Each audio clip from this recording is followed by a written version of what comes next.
Frères et sœurs, j'ai été interpellé par ces deux paroles dans l'Évangile.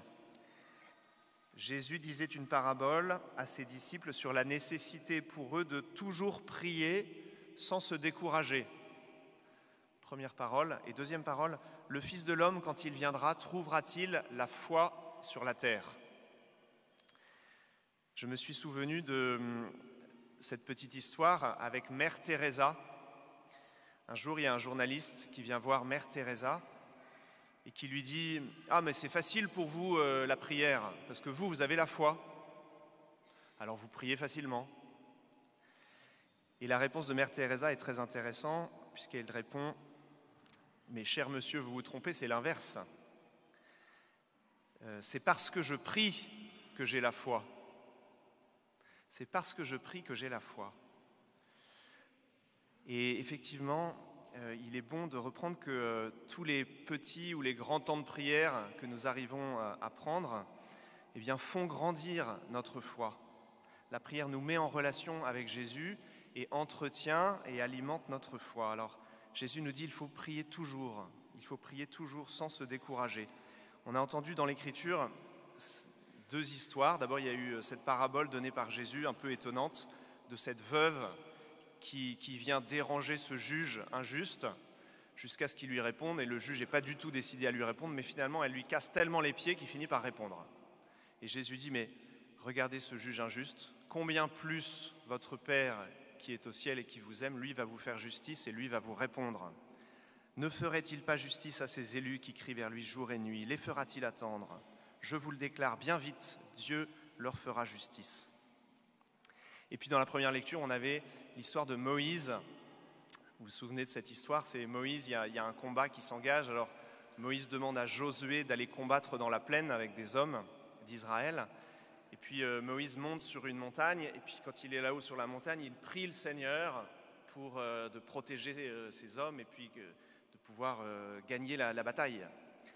Et alors, quand il parvient à bien prier, Israël est vainqueur. Et puis quand il se fatigue un peu dans la prière, il baisse les bras, il n'arrive plus à prier parce que la bataille dure toute la journée. Ils perdent. Du coup, il demande à Aaron et Our de venir l'aider à tenir les bras bien levés pour ne pas faiblir dans la prière. Et finalement, ils vont remporter la victoire. Comme une petite parabole pour nous dire que si on fait les choses sans Dieu, eh bien, on se fatigue et on finit par perdre. Et si on fait les choses avec le Seigneur, on peut aller plus loin et c'est le Seigneur et nous travaillons avec le Seigneur. Alors, je vous partage deux petits témoignages. L'un, nous étions entre prêtres il y a quelques jours, et puis un ami prêtre qui habite Rennes, qui avait lancé justement dans sa paroisse les DEP, les dimanches autrement, se disait... il avait quelques petites angoisses à la rentrée, il disait « Mais est-ce qu'on fait bien de lancer les dimanches autrement ?» Parce que quand même, la messe, du coup, elle est à 9h30, il y a des gens qui savent, qui viennent, ils savent, enfin, ça chamboule beaucoup de choses. Est-ce qu'on fait bien de lancer les dimanches autrement? Seigneur, éclaire-nous, dis-nous, Seigneur. Parce que si on fait fausse route, il faut vraiment nous le dire. Et puis, ça, c'était le matin dans sa prière. Et puis, le jour même, l'après-midi même, il y a une jeune femme qui passait au presbytère et qui avait demandé un rendez-vous et qui dit « Mais mon père, je voudrais vraiment vous remercier parce que je suis venu l'année dernière, il y a 1 an, au dimanche autrement, au dimanche en paroisse, et c'est là où j'ai commencé à retrouver la foi et à me remettre dans le chemin de l'Église et maintenant je reviens. » Alors ça l'a consolé, il s'est dit « Mais merci Seigneur de nous donner ce petit signe qui nous montre qu'on va dans la bonne direction. » Voilà, ça c'était un premier témoignage. Deuxième petit témoignage, j'étais frappé aussi par une mère de famille qui me donnait qui nous donnait, on était plusieurs, qui nous donnait un témoignage il y a 2 semaines sur sa vie de prière. Et elle nous disait la chose suivante. Elle nous disait, quand j'avais 18 ans, j'ai rencontré le Seigneur, j'ai découvert que Dieu était vivant, qu'il m'aimait, qu'il existait, j'ai rencontré le Seigneur. Et à partir de ce jour-là, ça a changé ma vie, j'ai décidé de prier. Et je me disais, bon, la prière, ça va être facile, la vie de prière, ça va être facile. C'est comme quand 2 amoureux se rencontrent, on est bien ensemble, on parle, on écoute, on fait du silence, et voilà. Puis elle dit, mais je me suis vite rendu compte que, en fait, la vie de prière, c'était un peu comme James Bond. James Bond, chez lui, tout va bien, mais dès qu'il sort dehors dans la rue, tout le monde veut le tuer. Et nous, la vie de prière, c'est un peu ça. On a des bonnes résolutions, mais en fait, dès qu'on est pris dans le cours de la vie habituelle, avec toutes les activités, les personnes qu'on rencontre, etc., en fait, tout le monde veut nous empêcher de prier. Et les rythmes de vie font qu'on a toujours quelque chose de mieux à faire que d'aller prier. Parce qu'il faut tenir la maison, parce qu'on a tous des obligations, parce que, etc., etc., etc. Et puis même parfois quand on s'y met, tout d'un coup on se dit, tiens, j'ai oublié de faire ci, j'ai oublié de faire ça, et puis on va faire autre chose, ou on a la tête qui part ailleurs. Donc il y a comme une conspiration, un peu comme dans James Bond, pour nous empêcher de prier.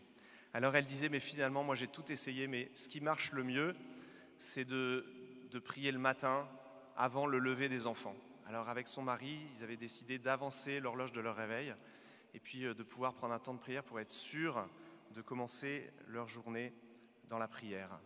Et je trouvais ça très beau, c'était très simple ce qu'elle disait. Elle disait, mais moi, je divise mon temps de prière en deux. D'abord, je fais l'inventaire dans ma tête de tout ce que je vais devoir vivre pendant la journée. Donc elle revoit son emploi du temps, tout ce qu'elle doit faire, tout ce qu'elle... Voilà. Et elle présente tout ça au Seigneur. Et puis, voilà, en réfléchissant aux situations. Voilà. Et puis ensuite, elle prend toujours un temps avec la parole de Dieu pour pouvoir nourrir aussi sa prière avec la parole de Dieu. Voilà. Et puis après, elle vit sa journée le mieux possible avec le Seigneur. Alors nous-mêmes, nous avons ici, dans la paroisse, avec les prêtres, la chance d'avoir une vie qui est organisée autour de la prière.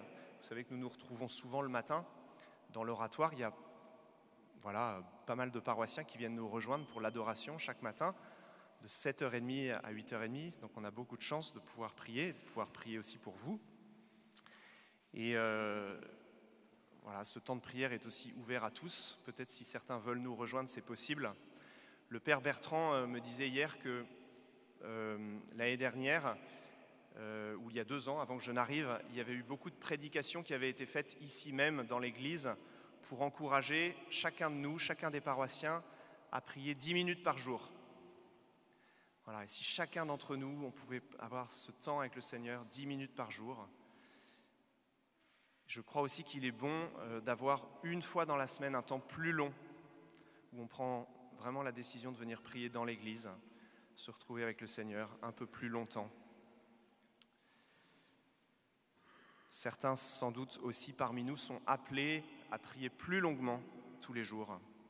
N'hésitez pas à répondre à cet appel si vous le portez dans votre cœur. Et puis je termine avec une image qui m'a été donnée hier au catéchisme, avant-hier, vendredi au catéchisme, par un jeune garçon, Thaddée, qui me disait la chose suivante. Il me disait, finalement, la prière, c'est un peu comme une prise électrique. On vient se brancher sur la prise et la lumière s'allume. Et alors la prière, c'est quand on arrive à se brancher sur Dieu, et puis la lumière de Dieu.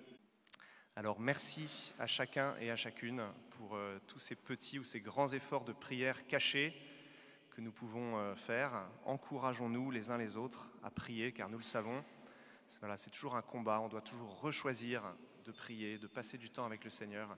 Et en même temps, on en a besoin, c'est ce que notre cœur cherche. Amen.